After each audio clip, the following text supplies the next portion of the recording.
Você já sentiu que estraga tudo quando o assunto é relacionamento? Sua boca diz uma coisa, seu corpo diz outra e sua mente entra em pânico? Pois é, hoje eu vou contar a história da Amanda. Amanda é uma mulher de 35 anos, professora do 4º ano do ensino fundamental, romântica ao extremo. Pra você ter uma ideia, ela já viu aquele filme, sabe, 7 Regras do Amor? Umas 20 vezes, ela acha um máximo esse filme. Ela é apaixonada por comédias românticas. E ela acredita de verdade na ideia de um amor puro, genuíno. Ela realmente é romântica. Mas tem um detalhe. Ela não consegue permanecer em relacionamento nenhum. Nenhum. Eu acho que a Amanda precisa, sabe assim, ela não precisa de um psicólogo, ela precisa assim de um Ctrl+Z afetivo. Literalmente, um Ctrl+Z afetivo. Mas vamos entender um pouquinho mais aprofundado, de uma forma mais aprofundada, a Amanda. Como é a Amanda, como ela cresceu, onde vive, o que come, mais ou menos isso. Então, a Amanda, ela cresceu num ambiente familiar com frases do tipo assim: homem não presta, homem não merece confiança. O avô dela era muito agressivo, a mãe com muitas feridas emocionais, tias em relações conturbadas, o pai, figura boa, gente boa, mas traía a mãe desde quando ela estava no ventre. A mãe não queria a gravidez, logicamente, sentia medo de criar 3 filhos sozinha, não queria sair daquela relação porque tinha medo, né? Afinal de contas, 3 crianças, na realidade tinha 2, né? E uma na barriga.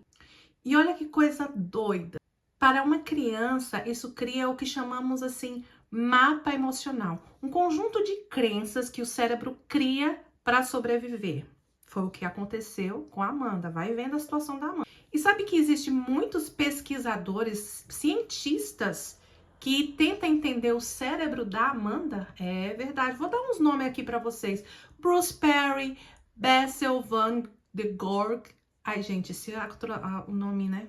A forma de dizer esses nomes não tiver muito ok, não tem problema não, vou deixar aqui o nomezinho deles. Eles explicam que o cérebro, ele é moldado pelas experiências precoces que nós temos, né? E, inclusive, tem alguns cientistas que falam que o corpo guarda as marcas dessas experiências. Olha que coisa louca. E tem um, que é o John, sabe? O John, ele criou uma teoria do apego. E essa teoria é onde entra a história da minha amiga Amanda. Fica aí, continuando. Sem perceber, a Amanda foi procurar na ficção aquilo que ela não encontrava na vida real. O amor perfeito, o amor real. E quando criança, ela se encantou pela história da Cinderela, que se tornou tipo um espelho emocional. O príncipe virou fantasia de segurança. Ela viu o príncipe, ok, um dia eu vou encontrar um príncipe que vai me resgatar do que tudo isso aqui que eu tô sentindo. A psicologia chama isso de idealização romântica compensatória, que é quando a gente usa algo de estratégia para compensar a realidade. É mais ou menos isso. E sabe o que o cérebro faz? Ele cria um padrão, mas um padrão tão alto, mas tão alto, que ninguém consegue alcançar. Ou seja, aquele filme, os filmes que ela assistia, os filmes românticos, os príncipes, né, as histórias da Disney, que aquelas princesas lindas, aqueles príncipes maravilhosos que sempre vinham resgatar a princesa, é um padrão que não existe, mas a Amanda não sabia disso. Mas vamos continuar a história da Amanda. E olha só, se o psicólogo Aaron Beck, ele fala sobre crenças rígidas, eu trago um muito melhor para vocês, porque eles sim conseguiam explicar verdadeiramente essas crenças centrais rígidas da Amanda, que é o nosso amigo Chitãozinho e Chororó, que diz: vou negando as aparências, disfarçando as evidências, mas pra que viver fingindo se eu não posso enganar meu coração? Só sei que... Me recompus. Então, o que acontecia com a Amanda? Quando o namoro ficava sério, surgiu um alarmezinho no seu cérebro de ameaça. O corpo dizia, vai dar errado, não vai dar certo, olha, ele não é confiável, foge enquanto é tempo, você vai sofrer. Eram esses os alertas que ela recebia, porque na vida real era o que acontecia. E sabe, o cérebro que teve uma infância assim instável, ele desenvolve algumas características importantes, que é a hipervigilância, o medo do abandono, baixa tolerância à vulnerabilidade. Eu não posso me mostrar vulnerável, porque amar faz com que eu me sinta vulnerável, eu não quero me sentir assim. Crenças de desamparo, fuga antecipada da dor, porque lá no consciente, inconsciente dela, ela achava que amar era sinônimo de dor e ela não queria sentir isso. O radarzinho do cérebro dela colocava isso na cabeça dela para que ela se protegesse da dor.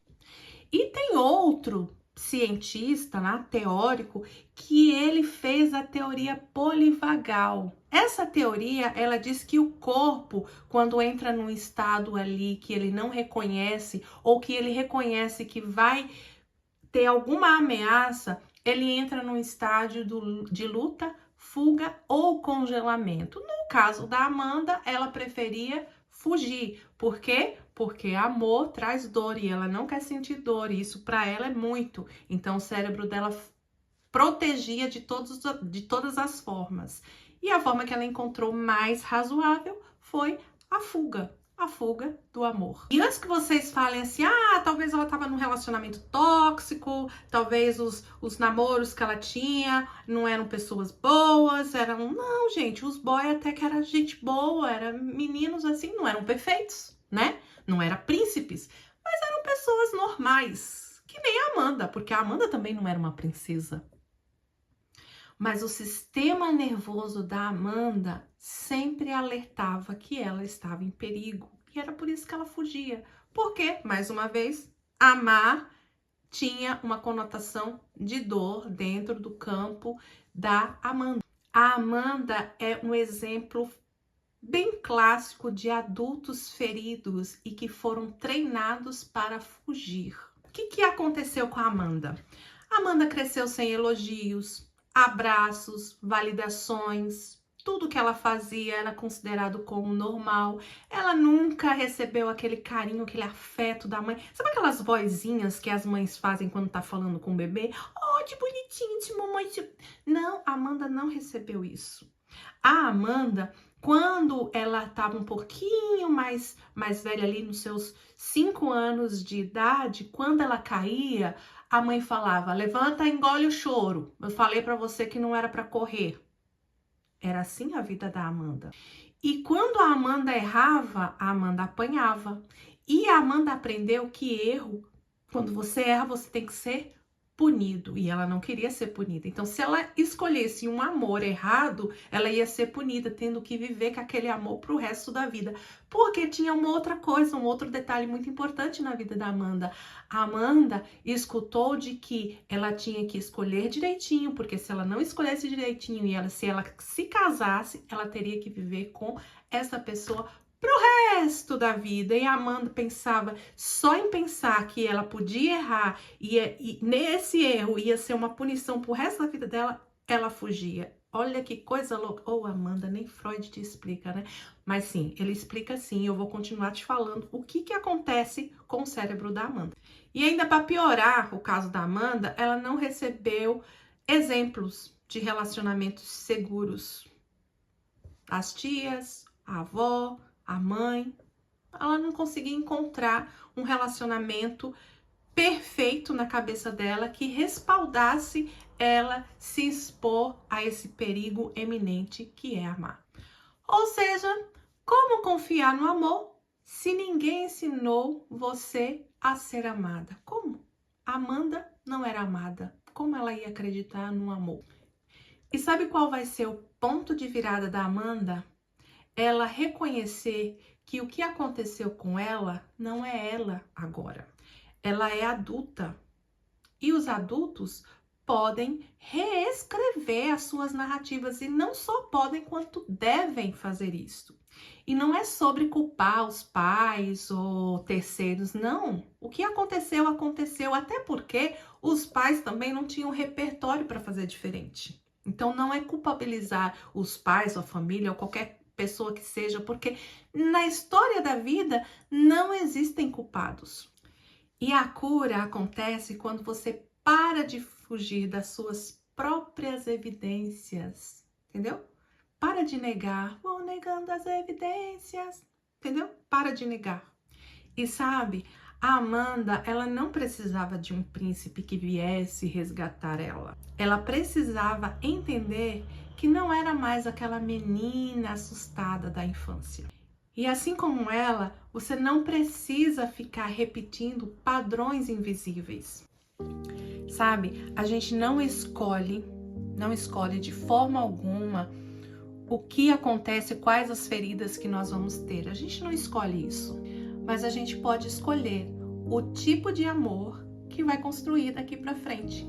E se essa história falou com você, de repente você também viva fugindo do amor, mas você pode reescrever. Você pode ressignificar, você pode entender que isso que você está fazendo é um sistema, um padrão rígido que o seu cérebro criou para te defender, porque ele imagina que você está em perigo, mas você pode começar a conversar com o seu cérebro e dizer: tá tudo bem, tá seguro, é seguro se relacionar, é seguro querer encontrar alguém para dividir a vida. É seguro, mas primeiro você vai ter que descobrir como você funciona, as histórias de dores que você viveu e o que essas histórias de dores fizeram de você. E eu estou aqui toda semana, trago histórias, neurociência e um pouquinho de vida real para a gente reconstruir juntas o que um dia doeu. Te espero no próximo vídeo. Até mais!